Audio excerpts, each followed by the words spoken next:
Open, and we're just about a week and a half away from the Mythic Championships, where a lot of players are going to be playing Standard. Yeah, so the format has really been taking a well-defined shape at this point. We've got a lot of different decks that are viable and have seen a lot of success. We started with sort of Hydroid Crisis being the next big thing. The metagame development since then has largely been a reaction to Hydroid Crisis. And we've seen Esper Control, and now the metagame has shifted in a more aggressive direction with Mono Blue Aggro taking down the Open last weekend, and Mono White Aggro or Azorius Aggro, sometimes with a splash. There was also an Orzhov, a black splash list, but all nearly Mono White aggressive decks doing quite well. So a very well-rounded metagame with Nexus decks and Gates decks lurking in the background, and it's just a really enjoyable format, for people that can win in it. Yeah, not you. No, not me. Oh, I'm sorry. So for those of you who don't know, for the last 2 weeks before the we had Versus Live before a Standard Open, Ross actually picked on the Thursday before. We ran through a gauntlet both times. Ross picked the deck that he thought was going to win the tournament, and both times he was right. That deck won the tournament. The first time it was Sultai mid-range with a bunch of Hydroid Crisis, and the second time it was Mono Blue Aggro, a la Alexander Hayne, and they both won. Ross, what happened to you? What happened, man? I made some mistakes, got punished. I mean, if you're gonna win a tournament, you got to get a little lucky sometimes, but you also have to play really well. Yeah, one of the subtle ways that people get lucky in Magic tournaments that is hard to notice is when you make a mistake but don't get punished for it.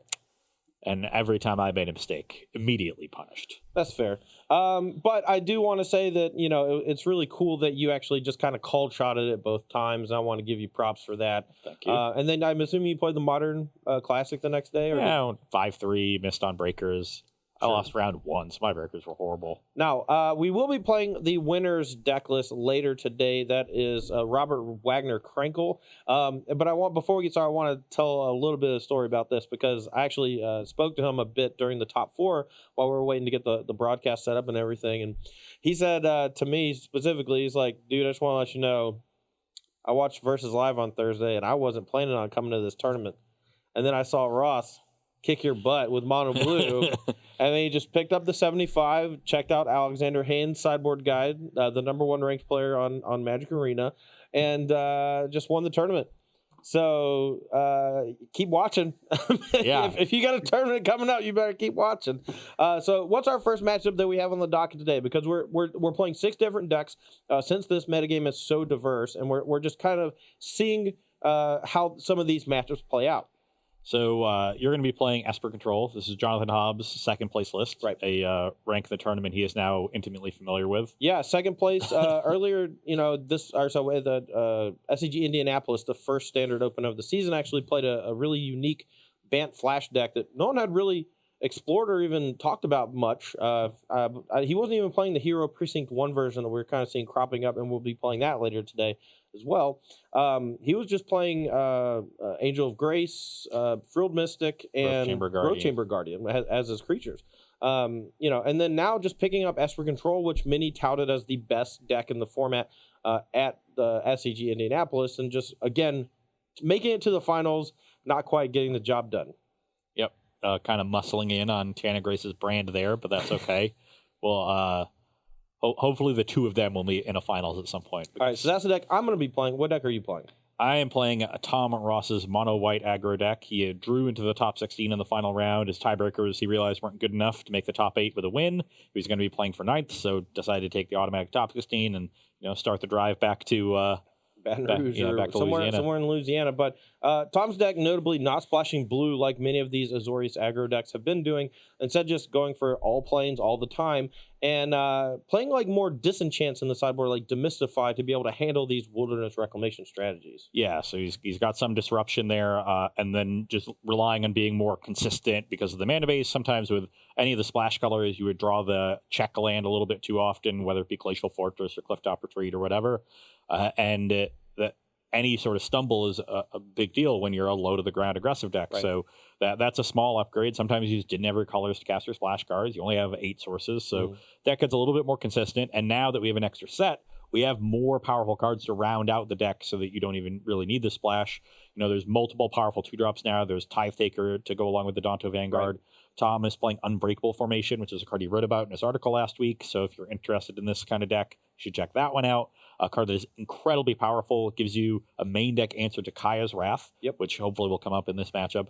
But is also insane in the aggressive mirrors because you cast it with Addendum on your main phase, and you can make this huge attack. Your creatures have all got a permanent +1/+1. They're all vigilance, indestructible. Make this gigantic attack, and your opponent just can't do anything about it. Yeah, I mean, we've seen the strength of Unbreakable Formation before on here on Versus Live a few weeks ago when we played it. I believe it was against Sultai midrange, and you attacked me with like 7 creatures, and if I blocked any of them, my creatures were going to die, and if I didn't block any of them, I was going to be dead.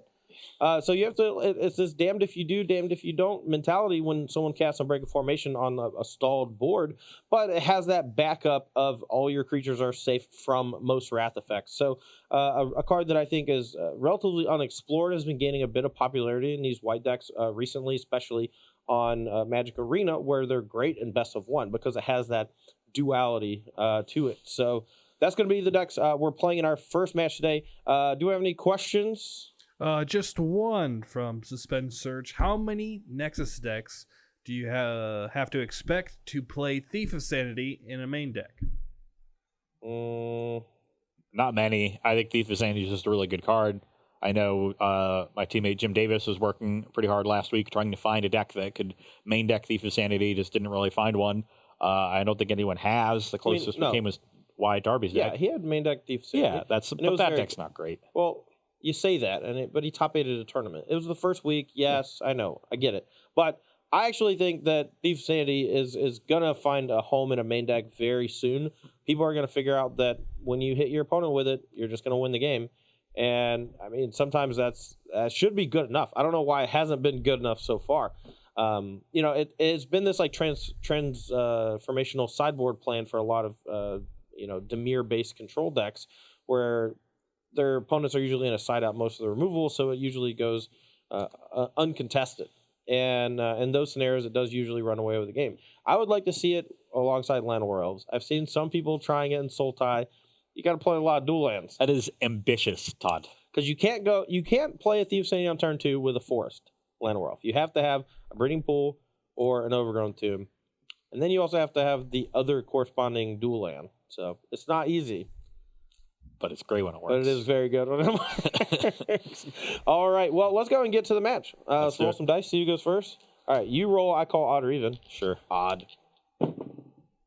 It's even. No, it was cocked die. It was tilted upside on. That was a 3. All right. You get to go first. You're out of your mind. Well, my hand's great. Trying to angle shoot me on the die roll. We're starting early today. Darn right. Okay. The sand is not super fast, but it is resilient, which will be important in this matchup, so an easy keep. Yep. Mine has a couple points of interaction as well as a card draw spell. This is kind of like an ideal opener. No 7-card hand is going to look perfect at the beginning. You need a couple of draws to really have it take shape. That you do. Let's attack for 1. Yep. I go to 19 and you go to 21. And which 2-drop do I play? If you do have any questions there in the chat, make sure to @SEG Tour with your question. Our director will pick his favorites. I will play the Tithe Taker. Okay. Best. All right. Tithe Taker is pretty good against this deck. I have to main phase this cast down. I think I'm just going to kill this.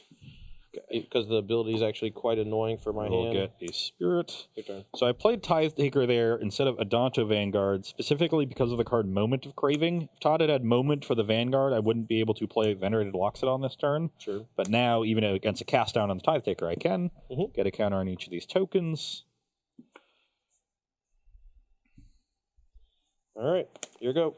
This also gets us closer to transforming this Legion's Landing in the face of removal, so declare attacks. Unfortunately.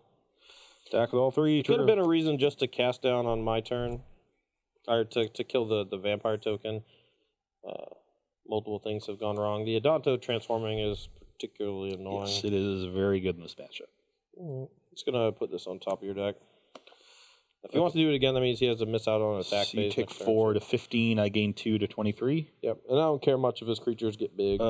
And at this point, my plan is to ride the Adonto as much as possible against Wrath of X, so I'm just going to pass and activate as much as I can. Go. Make a vampire. Yep. This card is just so powerful against control decks. Okay, so I'm currently at 15, you're at 23, right? Yep. Okay. And we do have a bit of an awkward position here where I want to attack and use Adonto. That makes it hard to play the Loxodon. I think we can just keep making a token every turn, force Todd to eventually tap out to Wrath, and then rebuild from there. Mm-hmm. So let's just attack for 5. All right, 10 to 26. Yep. Pass a turn. I mean, this is quite the clock already. It's not like we need any more. Make a vampire. Agree. Yep. Attack you for 6. Yeah. You go to 4. I go to 30. Yep. Pass the turn. I'll draw 3 cards. That's fine. Just need to find a Kai's Wrath at this point. That was a pretty good draw, actually. So one of the coolest things about Hobbs' deck, he actually had 2 copies of Cry of the Carnarium in his main deck. So we're going to go ahead and use that here. Take care of these creatures. And we don't have anything super good to do at 2 mana other than this Thought Erasure. So we're going to see what Ross got hanging out over there. Thought I was just going to Unbreakable Formation, your Kaya's Wrath. Instead, you had Cry. It was a tilt. Okay. So the Venerated Luxon is not a huge deal right now. I kind of want him to invest a lot of mana into it. So we're actually just going to take the Adonto's Vanguard. I think Kaya's Wrath might be the best card on top here, but not really. Yeah, I'm just going to graveyard it. All right, your turn. Make a vampire and end step. I'm not really sure what that means. You have a freaking Unbreakable Formation in your hand. That's what it means. Yeah, that's true. Sometimes I'm smart, sometimes not so much. Story of my life. Do I play this Venerated Loxodon? I think I do. It's just as good at getting me lethal damage. It makes the vampire bigger. I still get to hold up the Unbreakable Formation. Okay. You're not going to make a vampire first and... No, because then I don't get to hold up the formation. Pass. Sure. I'll take 1 turn off to get this 5-drop onto the battlefield. This might be a Teferi turn for Todd, but that's not even that good. I have Tribunal if I want to do that. Donto, the first fort, 2 strong. Yeah, it's particularly good against this deck because we don't have a lot of permanents in the main deck that really check that land. I'm going to go ahead and say go. You also don't really have a win condition that takes over the game like Niv Mizzet did out of Jeskai. Niv Mizzet could trump an Adonto, but Esper doesn't have anything similar. Benelish Marshall.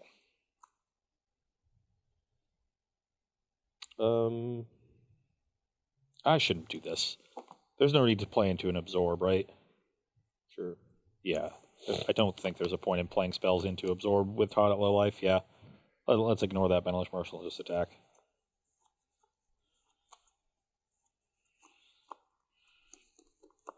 Alright, I'll go for...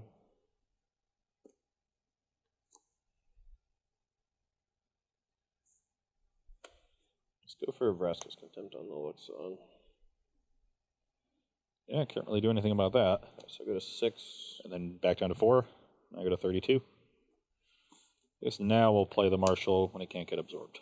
Okay. We do miss out on a point that way, but like absorb Mortify would have been...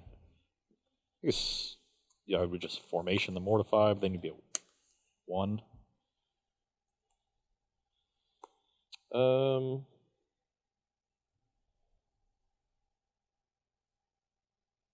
Mortify and Benelish Marshall.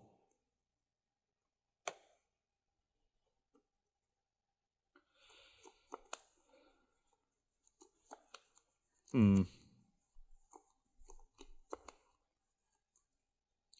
going to let this resolve. Todd knows about the formation, so I expect he has some follow-up there. Rather just make a vampire. Yeah, I was trying to bait him into trying to fight over it instead of just activating a Danto because that token actually just super annoying. So I'm at 1. You go to 1, I got a 35. Yep. Once again, gonna try not to let an absorb resolve, so no casting of spells.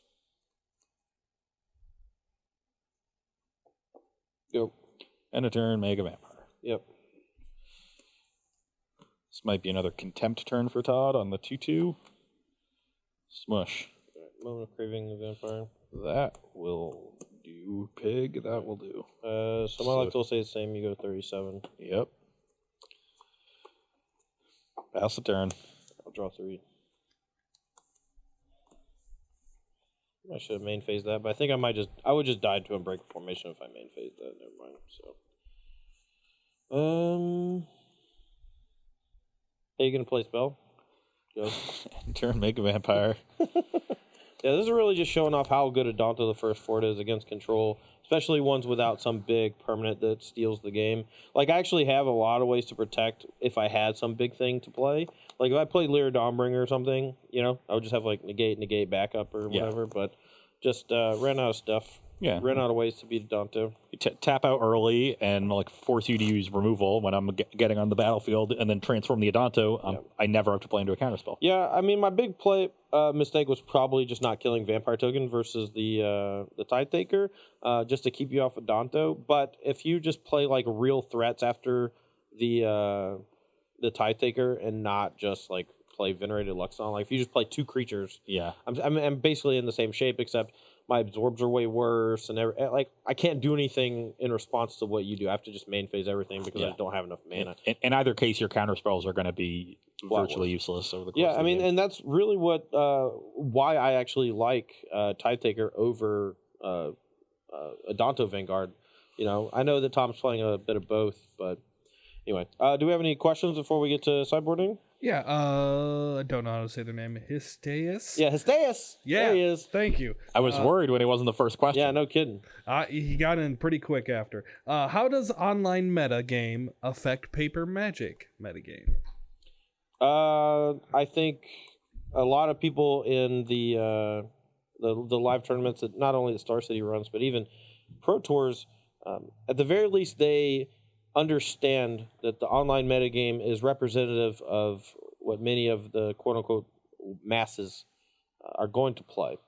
The early results from Magic Online or even Magic Arena now, I think, kind of shape what better players expect to face off against across any given tournament. So a lot of their testing process is going to be both with and against those decks. And then they may find something that's kind of off the books to really take control of the kind of established metagame from the early weeks of online results. But I think it has a huge importance. Yeah, I think it's the major driver that people look to. Everyone's looking at the 5.0 lists from leagues and decks from challenges and MCQs that happen online. The things that are doing on Arena now. That was a big driver for Mono Blue being popular last weekend and ultimately winning the tournament. So it was Alex Hane's exact list that he's been playing on Arena. Right.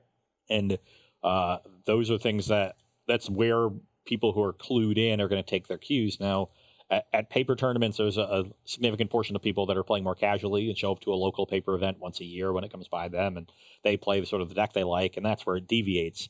But at the highest levels, we're all taking a lot of stock in what's happening online because that's where the largest volume of matches are being played, and that's where all the best players from around the world are playing. So that's where you're going to see the most reliable data come out about metagame evolutions and things like that.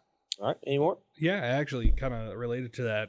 Is Mono Red still viable with everything? I mean, Patrick Sullivan still seems to think so. I was hanging out in his hotel room Sunday night, just watching him smush up on the Sultai decks, actually, like decks that are supposed to be like good against Mono Red. And he had found a build featuring 4 copies of Risk Factor. He had a unique take on sideboarding, which I really liked. And I just watched him beat multiple Sultai decks over the course of, like an hour. And it was pretty interesting. So I do think that there's something there. I think that the fact that it's so dominant and so prevalent in best of one on Magic Arena means that the deck is certainly good. It just every other deck has the ability to kind of transform their deck to be a lot more defensive against them, whether it's ways to gain life or cheaper creature removal or some combination of both of those things, that they really shine in best of 1 and start to fall off in best of 3. And I think that's more due to their lack of flexibility than anything. And if there's a potential build that is like hyper aggressive in game 1, but then figures out a way to play like a real game 2 and 3 against an unsuspecting opponent, things could change for sure. Yeah, I think the red decks have gotten a little bit too burn oriented. I agree. And that's actually made them more exploitable. You noted their lack of flexibility. Red decks last season were able to sideboard into a big red mid-range deck, and you don't see that out of the red decks now because they just have too much burn in the main. It's too hard to make that transition. Yeah, I honestly, I hate Skewer the Critics. I think that everyone playing that card just is making their deck worse. And no Experimental Frenzy means that you can't play like super long games where your opponent is prepared to beat you. Whereas in the previous season, it was just the best card when you got to turn 4. It was the best card to play. Obviously, things like Mortify and more versatile removal that can destroy Experimental Frenzy means you can't actively rely on it. And so people like Patrick Sullivan are actually moving back towards Risk Factor. And Risk Factor has played a huge role in his success in his matches.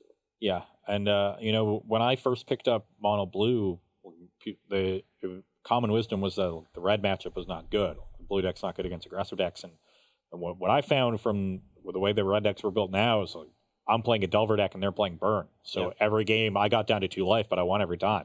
Yeah, I mean, cards like Spell Pierce just got insanely better because they're just so reliant on 3 damage spells, which also makes the fact that they all stopped playing Lava Coil in order to play Skewer the Critics means that they're vulnerable to the likes of Enigma Drake and Tempest Gen and all of these 4 toughness creatures that they previously could just cold for 2 mana and then follow that up with an Experimental Frenzy shortly thereafter. So yeah, your comparison makes perfect sense. Yeah, I think the red decks need to look to be a little bit more creature-oriented, especially if white aggressive decks pick up again, because you want your main deck Chain Whirlers in that matchup. Yes. I think without the Chain Whirler, which we've seen lists move away from, that white matchup gets a lot scarier. So I think we just need to rethink how the red decks are built. We all got really hyped up about the new cards and started playing them, and I'm not sure if that's the right way to go. The light up the stage is still great. I agree with that. One more? Yep, let's do one last one from T Drizzle. Nice. Ross, what's your opinion on the white weenie deck, but splashing black for Mortify in the main and some drill bits and dress in the sideboard? I don't like that splash in particular. I'm already a little low on the splash itself because even splashing a card like Negate, the window for it to be good closes at some point, whereas before when you were splashing Experimental Frenzy, like, if the game went long enough, eventually you would draw a red source and the frenzy would be awesome. Mm-hmm. Sometimes when you draw the negate, the thing that you needed to counter has already happened. The Wilderness Reclamation, the Kai's Wrath, what have you. And you end up looking a little silly. Now you're too far behind for it to matter. Duress and Drill Bit discard spells have an even shorter window where they're going to be relevant. So that's not a great card to splash. And Mortify, you already don't want a lot of removal spells in these decks. Conclave Tribunal is great because it's so cheap and so versatile. Yeah, the Convoke part is just the reason why you're playing it. Yeah, and when you have a deck that can't play a lot of removal because you need to be so threat heavy, you need your removal to be able to be very versatile and target a bunch of different things. And that's what Conclave Tribunal gives you. So I don't really see Mortify being an upgrade there, really. Maybe it's a little bit better against Wilderness Reclamation decks. But that's just not enough for the splash to be worth it. And I'm already leaning more towards a mono white version like I'm playing today, as opposed to Azorius. I asked Ross why he wasn't playing Azorius, and he's because I like the mono white one, man. I don't know what to tell you. Yeah, and the Orzhov strikes me as a worse splash than blue. So. All right, well, we're going to take a short break here. Don't go anywhere. We'll be right back for more Versus Live. We're just going to get sideboards prepared. We'll be right back. All right, we're back here for sideboarding for Game 2 between Tom Ross's Mono White Aggro and Jonathan Hobbs' Esper Control. Notably, a lot of these decks are playing 3 Kai's Wrath in the main deck with the 4th in the sideboard as a nod to things like the Mirror Match where it's not very good. But also because Hobbs tried to fit in 2 Cry of the Carnarium in the main deck, doesn't really want more than 5 Wraths. I think more than 5 is quite a few. Yeah, in the main that would be excessive. But in this matchup, we do want basically all of them. Even though Ross has Unbreakable Formation, it is just so good if he ever taps out. And when we're on the play, a lot of times we just clean up a pretty explosive start from him. Other sideboard options, I really like Basilica Bellhaunt as a way to just force Ross to overextend into one of those Wrath effects, as well as gaining me some precious life and making it so that he can't really hold on to that one Conclave Tribunal in his hand as his last card, and usually has to hold like a land or one other thing. And sometimes that just kind of knocks him off curve. And then 2 copies of Hostage Taker as a way to really punish him if he takes the foot off the gas pedal at any point, because I'm able to steal one of his 1-drops and cast immediately and provide 2 blockers while stealing away one of his attackers. It's just a huge tempo swing. Yeah, card really matches up very well against this deck when all the cheap creatures it generally blocks, and then right. you can steal like Tithe Taker. That's right.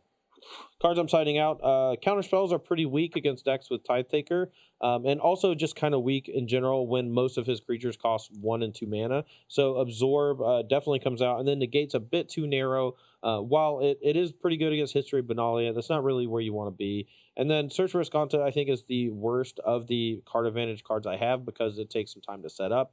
And if I draw it later in the game, I want it to be like a Chemister's Insight or a Precognitive Perception or even a Teferi, where I get that immediate burst of card advantage, where Search for Escanta, you have to wait a full turn before it gets active. Yeah, and then spend 4 more mana. Right. On my side, pretty straightforward here. We've got Ajani's and Adanto Vanguards as our anti-control cards. Vanguard matches up poorly against some of the removal in black. It's not nearly as good in this matchup as it was last season against Jeskai, but still more than serviceable. And Ajani is great. It'll get creatures out of Moment of Craving and Cry with the Carnarium range. It'll generate card advantage when necessary while applying a lot of pressure. And then the ultimate, if Tajas has a bunch of creature removal and tries to contain it that way, the ultimate is game ending. Right. I mean, we actually saw that, I think, on camera in Indianapolis. I forget who, but I think it was Max Magnuson was able to ultimate in Ajani during the top 8 against an Esper Control opponent and literally just made 3 tokens a turn for the rest of the game, did virtually nothing else, and won because his opponent was just unable to contain 3/3 lifelinkers a turn. Yeah, it might take a little while, but you'll get there. And we're cutting our worst 1-drop against control decks, which is Healer's Hawk here, generally meant for aggressive matchups. Okay, here's my question. Snubborn Sentry needs 10 permanents, right? You're citing out Benalis Marshall because it forces you to overextend, much like Ascend. Can you expound on why Healer's Hawk is coming out instead of Snubborn Sentry? Snubborn Sentry, while it does not ascend as often in this matchup as it otherwise would, because you're holding back, still, over the course of a long game, can usually get there via Adanto or History of Benalia at some point, and you only need to get there once, and that fixes it for the rest of the game. The O3 body, you still have plenty of ways to pump between the remaining marshals, Ajani, and Venerated Loxodon, and it's really important in your quick starts to have a bunch of creatures on the battlefield, but having some of them survive the early sweepers, especially Cry the Carnarium and Moment of Craving, is really nice. So the 3rd point of toughness on the initial body, even though it has no power, is also important. Sure, that makes sense. All right, hit us some questions while we shuffle up. Yeah, Isis came up with another good one. How important is a transformative sideboard? Talking about Mono-Red getting bigger, the Nexus decks has a creature package, and Esper have Thief of Sanity. Is it a must-have for standard success? This juncture, I think that having some amount of that is important, mostly because you want to keep your opponent guessing. And I think that if your opponent sideboards in such a way where they guess incorrectly, a lot of times that results in free wins. And I mean, you see every time a Thief of Sanity connects against a control deck or a Nexus of Fate deck, things start to snowball and just get out of control. And usually whoever connects with Thief of Sanity just wins immediately. It's pretty rare that something like that doesn't just win the game. And the same can be said for like Legion Warboss out of a Jeskai control deck and a control mirror. When people are taking out the removal spells against a control deck, having that kind of curveball effect out of the sideboard, it's not uncommon anymore, but it's still presenting your opponent with a threat where they may not have the right answer. And in Magic, it is most of the time it is more important to be the one presenting the threat than the one having the right answer. Yeah, and Todd brought up a good point about versatility, and it's been very important in Standard, but it's particularly important for decks that are very linear in game one. So your very low to the ground aggressive decks or your big control decks, because those are the decks that make it very easy to sideboard if you're going to stay linear all the time. And so if you're going to start your deck as completely creatureless and never bring in a creature after sideboarding, your opponent is always going to know I can cut every single removal spell in my deck that doesn't hit a Planeswalker for Teferi, and I can bring in every negate and duress and extra threat I have and make my deck as good as possible against your strategy. And it doesn't take a lot in order to completely throw that off course. It takes 4 Thief of Sanities out of the Esper deck. So those 4 slots make your every single opponent play against you differently. And even in the games where Thief doesn't come up, that's an important edge to gain. And Mono Red is the same way. They're basically a burn deck right now. People are just bringing in a ton of life gain. They're cutting a lot of their end game cards. So if you start doing what they did last season, bring in treasure maps and maybe Skargan Hellkites and big creatures like that, Rekindling Phoenix, that's going to make your opponent think twice about not only what they can side in, but how they can even build their sideboard in the first place. All right. I'm going to be on the play here for game 2. Good luck. My hand's great.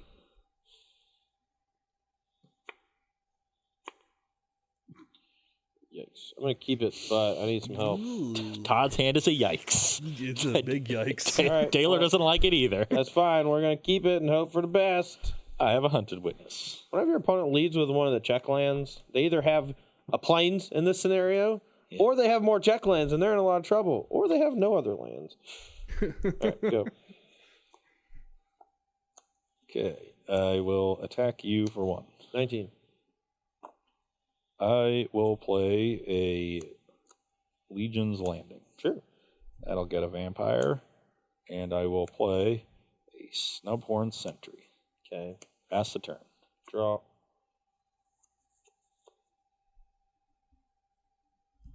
You're looking at that card, Todd. Is it good? Is it basic swamp? Watery Grave. Uh-oh.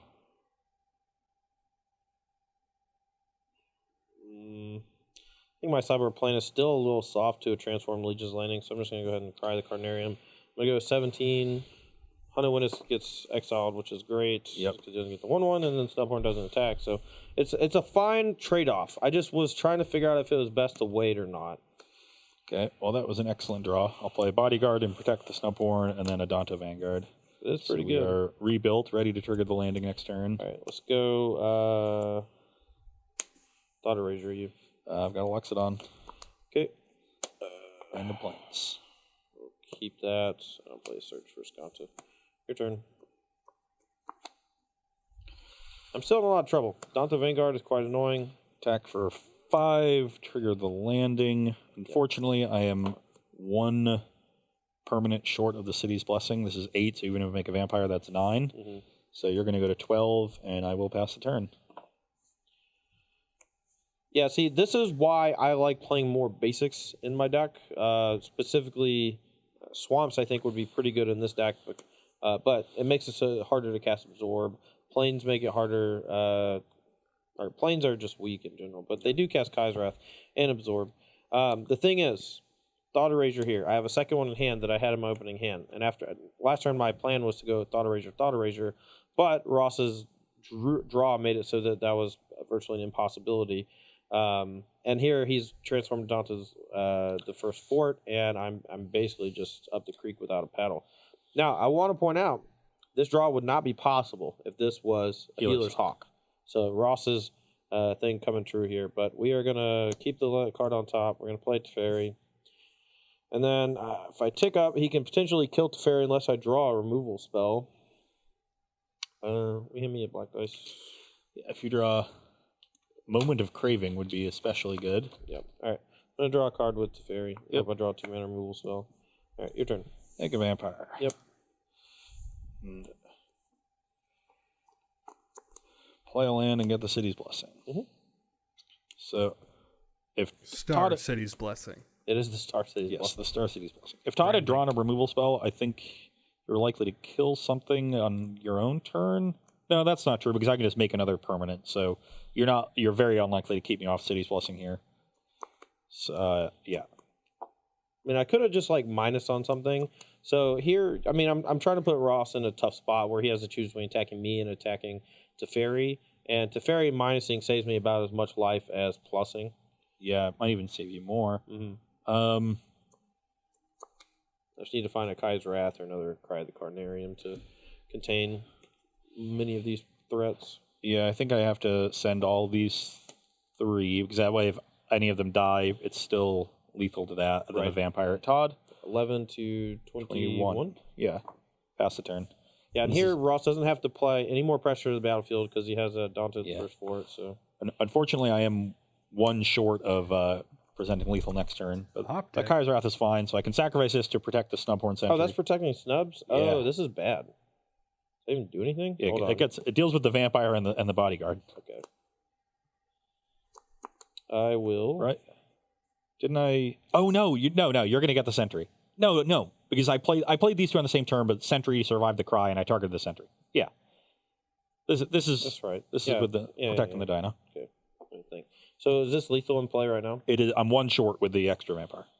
All right. So what I can do here is just like Teferi minus on the bodyguard. And he's probably just gonna sack it because it's not that great later on.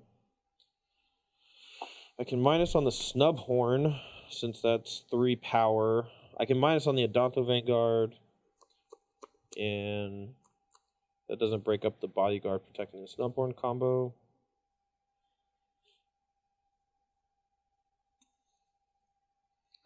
I don't know. It's tough, yeah. I don't know either. Adonto's real good. I agree. All right, so if I Wrath, you're still going to hit me for 7 next turn. So Wrath doesn't actually deal with either of these 2 right now. So let's just Teferi, and I'll minus targeting... I don't even know. This is not good. Maybe I just can't play Teferi. I might just need to Chemisters. The problem is the lower my life total gets, the harder it's going to be to just beat Adonto the first fort if I'm ever able to actually get out from underneath the pressure that Ross has. So I'm just going to target Adonto Vanguard since I think that's the best standalone threat at the moment. Although it doesn't survive Cry of the Carnarium. All right, I'll target Snubhorn. Let's do that. I'm sorry. Like, I'm still facing off something that's indestructible no matter which way I go because of the Dauntless Bodyguard. Yeah. But this way, if I peel the second Cry of Carnarium, I actually get to clean up. So we'll just do that. Okay. Make a vampire. Yep. So Take now 7 down to 4. Well, 1 at Teferi and then 6. Oh, sorry. I'm at 5. So bring you to 5. I gain 2 to 23. Mm-hmm. And I don't think there is a need for me to play the spell in my hand, so I'll just pass. All right. Search. That was actually a pretty good draw. How many cards do you have? 2.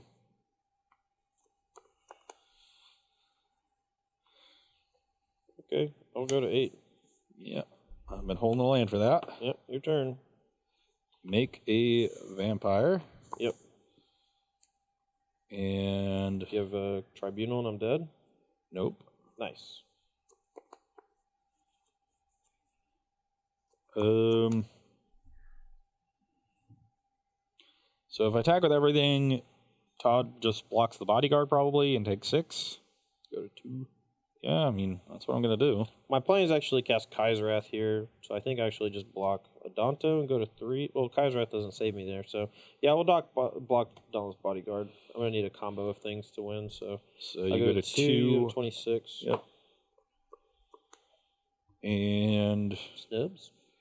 so what happens if another Bell Haunt comes down? You'd go to 5, and I'd only be able to Hit me for get 3. in for 3. Yep. So let's play this Dauntless Bodyguard just to beat another Bell Haunt and target this vampire, I guess. Sure. Pass. Next, gone to... Knock that top. Problem is I don't have fireballs in my deck, so...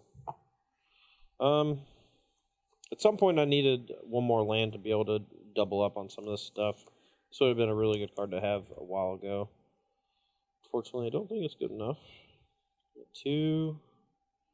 Kai's Wrath leaves you with 5 power in play still. Yeah, we're dead. All right. Pretty convincing 2-0 there from your side. We did play some pre-board games.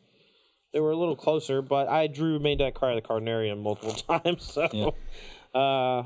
Well, we got 17 minutes before we hit the need to switch over mark. So let's just play game 3 for funsies. See if Funzy game has been called. Both those games is demonstrating the power of Adonto. Like that card transforms against. You also decks. did not do that against me in our 2 funsies games. Anyway, let's hit a few questions while we're shuffling out. The Wampening, which is a great name. Do you feel the standard format is still in like a rotation state, like Mono Blue's good this week? Oh, absolutely. Because I think a lot of these decks are on like these weird trajectories where if your opponent wants to beat you, they can, and if your deck wins the tournament, there's a chance like next week, all the Golgari decks can just be 4 cast down, 4 duress after sideboard, and that makes it a lot harder. And that deck can actually is one of the ones that I think kind of holds down the mono blue deck. So I don't know. I think that the fact that a bunch of these decks cropped up to try to beat the white weenie deck means that the mono blue deck just smushed them all. And I don't know. There was like a lot of gates and a lot of things that beat like mid range and were pretty good against white weenie, and not a lot of things that are good against mono blue. Like there was a lot more Nexus of Fate and a lot more Wilderness Reclamation than normal. I think mono blue is good against those decks. I think it's slightly ahead against Sultai, pretty close against Esper, bad against the white decks, and surprisingly it was good against the red decks. Yeah, that was my experience with it. And the deck also just has a quote nut draw that when you go more Mystical Herald into Obsession plus Protection, that's going to beat almost anything. Just run away with the game. All right, I'm on the play here for game 3. I'll keep mine. Yeah, these are the kind of hands you keep with this deck, and we'll hope it works out. Notably, we don't have a second black mana yet, but we do have a turn 2 search for Skanto, so it can help us find it if we need it. Your turn. Didn't get there. Legion's Landing, get a vampire and attack for 1. And actually, with those 2 cards on the table, Skanta and Legion's Landing, Esteas had a good question. Are there any control decks can afford to play Field of Ruin with Adonto and Skanta being super important? I mean, I think that the problem is a lot of the cards that are good in the control decks require extreme casting costs. Like Absorb, for example, makes it really hard to play Field of Ruin. Yeah. And I think Absorb is significantly better in like an Azorius deck than I don't know. Probably not. It's just gonna be my the combination of Absorb and Kai's Wrath not only punishes you for having a colorless land in your deck, it also makes it difficult to have a lot of basic lands in your deck, which then makes Field of Ruin worse on a secondary level. So that there's 2 effects going on that hurt you there, and that's just going to be a problem. I mean, again, if you're just Azorius, you want to play Warden on turn 2, Absorb on turn 3, so you can't Field of Ruin until like turn 4. Attack for 2. Yep, 17, 21. 17 to 21, that is correct. I'm going to play Vanguard here and hope we don't get cried. Don't have Cry. Oh, yeah, I want to put this in the graveyard. My bad. This sets up Todd to have removal here, but none of my cards are good against for... Okay, we've got a Contempt. I stand corrected. All right, your turn. So that's going to bring you to 19? Yeah. I really wanted to just play Basilica Bellhaunt there, but I can't let him transform Legion's Landing for free again, especially when he's light on mana. This is weird. I just haven't drawn a bunch of cast downs or Moment of Cravings or things like that to be able to contain these cheap threats. But, I mean, again, I'm playing a deck with a bunch of sweepers and 4 mana cards against a deck with, like, all 1 mana stuff. Good God. We're just gonna try to turbo to City's Blessing here, get rid of Todd's source of card advantage. We're a little vulnerable to a Teferi here. I'm just going to Kai's Wrath. You're going to get left with 2 1/1s. 2 tokens still. Go. So still can't transform this Legion's Landing, but Todd's down to 3 cards in hand, and I've got some powerful ones left over. Attacking for 2. 17. Yeah, those have lifelink. Yep, I'm at 23. And I'll play another Vanguard and pass the turn. Just come on, man. All right. You discard your... I will discard a Legion's Landing. Right, you go to 20. Go. It's a pretty good card here. It's fine. That's an interesting one. Yeah, I think we're going to take this turn to get this Legion's Landing transformed.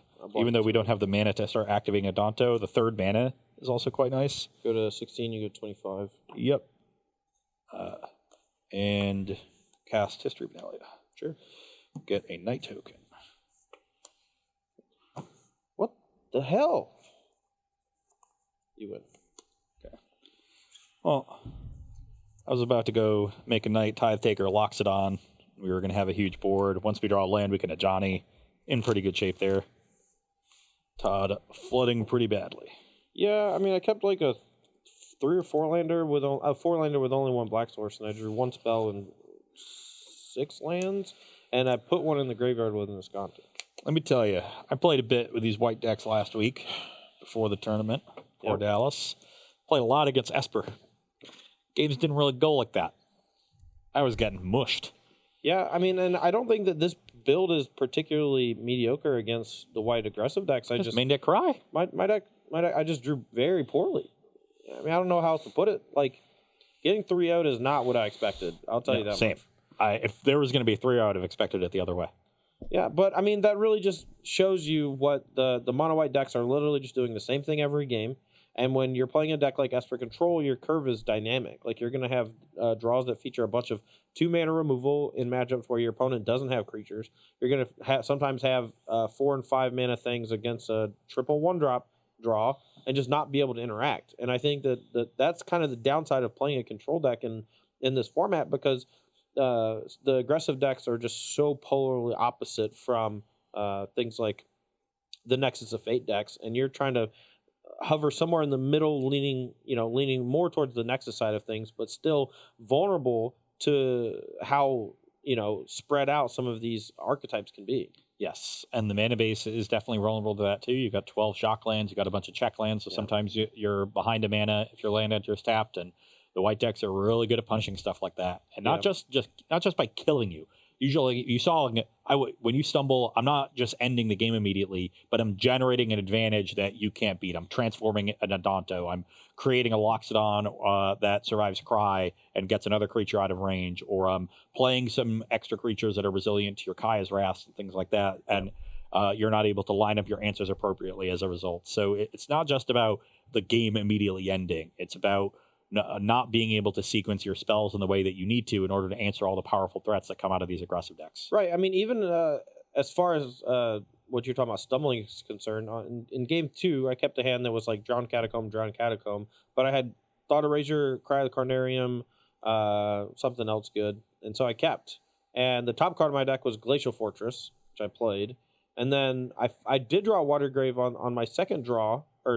Second draw, but third turn. Yeah.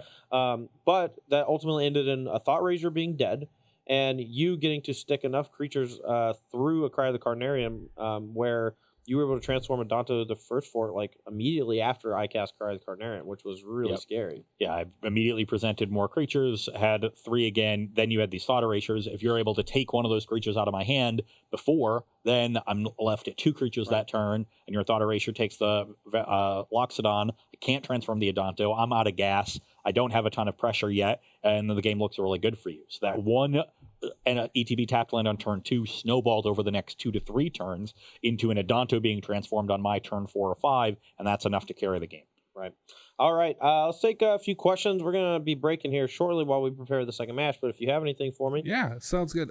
They Call Me Jeremy asked Kaya and Esper Control helps against Mono Blue and Final Finale, presents an alternate win con, bad or a possible option. So I am wary to put Planeswalkers that are so narrow into a deck that already is prone to stumbling. Something like Kaya, I forget the rest of her name actually, but Kaya Orzhov Usurper. The Orzhov Usurper for 3-mana Planeswalker, generally going to be weaker than most Planeswalkers in the format because they are so cheap. And I think there is no exception here when it comes to Kaya. She is fairly weak. Interacting with the graveyard on turn 3, getting some life, like not really a huge impact. And then the minus exile, 1-mana permanent, particularly good in this matchup, but usually that means that she's going to die immediately to the swarm of other 1-drops you just played. So I don't see it. Well, being able to take out Legion's Landing is certainly relevant. Rather just main deck, Invoke the Divine or something. Sure. And you're right that card is particularly good in this matchup. I've certainly seen Esper lists over the last week and a half have one in their decks. Sure. That's a thing that you often see. I saw one last weekend in Dallas. I was in the feature match area playing my match. I look over while we're doing something or wait for the camera and see Esper player sitting with this Kai in their hand that was completely horrific. And just didn't do anything. Right. But I know a lot of people I like that card. It doesn't do a whole lot in any given matchup outside of the white aggressive decks, but it does something in every matchup. It can it dies in the aggressive matchups. It can take survives out and does nothing against the mid range. It can take out Llanowar Elves and blank Find against Sultai by exiling the creatures from their graveyard. It is good against jumpstart cards in any matchup where they're relevant. So that's the Mirror. That's Is It Phoenix, and things like that. The life gain is relevant in almost any aggressive matchup, and then the alternate win condition in the control mirror. If you're just staring at each other for a long time in the control mirror, trying to finagle your way into resolving a Teferi or transforming a Skanta, and the game's not ending for a million turns, eventually Kai is just going to plus an ultimate once or twice and end the game, and so it demands an answer. The issue is the decks do have answers to it. We all have contempts, and post board you have some creatures that can attack it, and it doesn't generate basically any value outside of exiling Chemist's Insights from the graveyard while it's sitting there, so they have a bunch of time in order to answer it. But maybe it's not the worst singleton. It just doesn't strike me as a particularly good card. It's like one of those cards that you kind of like in your main deck because it hits everything and it's never dead, but there's something to be said for a card sometimes being really good too. Like, let's not go and just try to get rid of the downside where a card is dead. We also have to find situations where the card's an all-star, and Kaya never being an all-star makes me not like it. Okay, one more? Yeah, Stasis with another good one. What did you think about Jody Keith's Rakdos deck that didn't play Statue Status? Did play one on the sideboard. Oh, you did? Okay. It played one in the Stasis, sideboard. Okay. Sir. I know what you're talking ma'am. about. I'll just go ahead and carry it off. But do you think it'll have longevity, or was it good for the weekend? I mean, it's been around for 3 months now already. Jim Davis played it before the newest set came out, before he had Blood Crypts. He was playing Dragon Skull Summit, Cinder Barons, and was doing okay. I know he played at the Invitational. I believe he had a reasonable finish there and a decent record in Standard. I mean, the deck is literally just another mid-range deck and has the flexibility to be a little more aggressive with things like Legion Warboss out of the sideboard, as well as in game one, you just have a swath of removal with Lava Coil, Shock, etc., etc. And I think his success is largely tied to two cards. I think Treasure Map and Rekindling Phoenix were both pretty well positioned this weekend. Rekindling Phoenix, a lot of the numbers of Lava Coil are going down outside of the Is It Drake's decks. I don't think the mono red decks play it at all, maybe in the sideboard or whatever. So you get a lot of game ones where you cast a Rekindling Phoenix against a deck with a bunch of 4 toughness flyers and no real way to kill your creature outside of double spelling or whatever. It's like, I don't know. I think that Rekindling Phoenix is quite good right now, and Treasure Map is probably just the best card in the deck itself. Yeah, I can definitely see that. I also like the fact that Lava Coil doesn't really match up well against the deck's other threats. It's pretty poor against Siege Gang Commander and obviously poor against Treasure Map. So you have this one threat that they absolutely need a specific answer for, but that answer doesn't come into play against the other cards. That's a nice little. That's just building a good lineup of threats that force your opponent to have disparate answers. And one thing that the Rakdos deck does is it matches up pretty well against the aggressive decks while also matching up well against the control decks. And it's hard to be able to hit both extremes of the metagame that well. Where I think it suffers is obviously against Wilderness Reclamation strategies and against Sultai midrange. Yeah, and we saw him actually we had a time shifted match where he did play against the John Johnson playing the Simic Nexus deck, and he just got obliterated. Yeah. He wasn't quite fast enough to deal with them. His interaction with the deck was literally just duress and one drill bit, and that's just not enough. That deck is very good at fighting through counter spells and discard spells, and if all you have is 4 or 5 discard spells, they're just going to Chemist's Insight you to death. And if you're relying on Legion Warboss to be your clock, people are right now being preparing themselves for Thief of Sanity, and the removal that kills Thief of Sanity is likely killing War Boss. On top of that, just Thief of Sanity can hit once and be devastating, whereas Legion War Boss can hit once and you're completely fine. And cards like Root Snare just invalidate those big attacks that War Boss and Siege Gate Commander and these other cards can really put up. And if you watch the match between Jody Keith and John Johnson, you would have seen just multiple instances where Jody was just a few points short of dealing lethal, even with activations of Siege Gate Commander because of the card Root Snare. So. Yeah, so the you really suffer there. And against Sultai, I think one of the reasons that the status Jund deck was able to contend with Sultai was that combo of status on Goblin Chain Whirler, and Jody moved away from that in order to be straight Rakdos with only the one copy in his sideboard. So I think you're a little weak in that matchup. You have some ways to hang around, but nothing you're doing is as powerful as Hydroid Crisis, right. And their removal is going to be able to stall for long enough. Usually the status Jund deck also had its own copies of Fine Finality to help in that matchup. So those are the two decks that were big early on in the opening weeks of the format, and now we're seeing a shift towards decks that are beating them, and we've come back to a deck that beats the decks that beat the initial deck. So it wasn't that well positioned on the early week or two, but is better now because those decks have declined a little bit. Sultai was only, say, the fourth most popular deck in the room, I think, on day two, as opposed to being far and away the first as it was early. Sure. You take your lumps against the Nexus decks in order to make sure that you can hammer home the mono blue, the mono whites, and the Esper Control matchups, and that's a fine place to be. So the deck has some legs, but it's very clear where its strengths and weaknesses lie, and so you have to be very confident that you're reading the metagame correctly in order to play a deck like that. Yep. All right, well, that's going to wrap it up for our first match here on Versus Live, but we got two more coming at you. Next up on the docket, we got Mono Blue Aggro. I'm going to be playing Robert Wagner Krinkle's winning list, which was Alexander Haynes' #1 Mythic Arena list. What are you playing? I am playing, it's escaping me. John Joe? Yes, Teamer Drakes, John. So Jonathan Job lost playing for top 8 in this tournament, beat me on camera on day 1 in a very close match. This is an Is It Drake's deck, but he's splashing green for Hydroid Crisis, and he's got some Crushing Canopies on the sideboard as well, which were very good against my Tempest Djinn with a Curious Obsession on it. All right, well, we'll get more into that match when we come back. We're going to take a short break here while we set that up, and we got to pay the bills. Be right back. Don't go anywhere. I'm not salty at all, though.